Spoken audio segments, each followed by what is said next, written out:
गुरुदेव, आपकी आज्ञानुसार हम राज्यसभा में उपस्थित हो गए हैं। कहिए, हमारे लिए क्या आज्ञा है?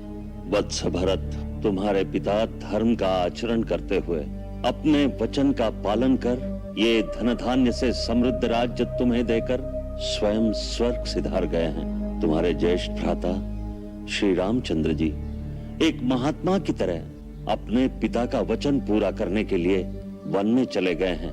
तुम्हारे पिता और ज्येष्ठ भ्राता दोनों ने ही यह अकंटक राज्य तुम्हें प्रदान किया है।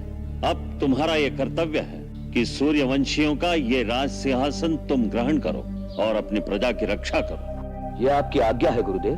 यही इस समय तुम्हारा कर्तव्य है भरत। मंत्रिमंडल की क्या सम्मति? जो राज्य राजा के बिना होता है वो प्रदेश और उस राज्य की प्रजा दोनों ही सुरक्षित नहीं होते।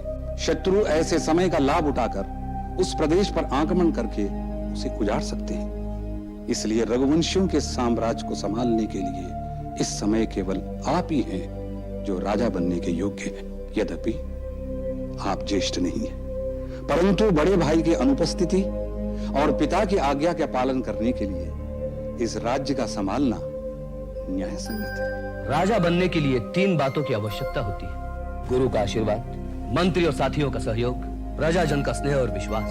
आज मुझे ये तीनों प्राप्त हो गए, इसीलिए मैं बड़ी प्रसन्नता के साथ यह राज्य स्वीकार करना चाहता हूं।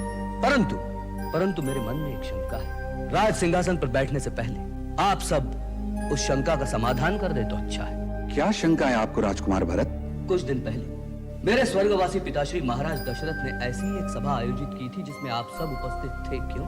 उस भरी सभा में महाराज दशरथ ने अपने पुत्र श्री राम को राज्यभार सौंपने का प्रस्ताव रखा था और आप सब ने एक साथ एक आवाज में श्री राम के पक्ष में अपना मत दिया था। क्यों? मैं पूछता हूँ, क्यों आपने श्री राम के पक्ष में अपना मत दिया था?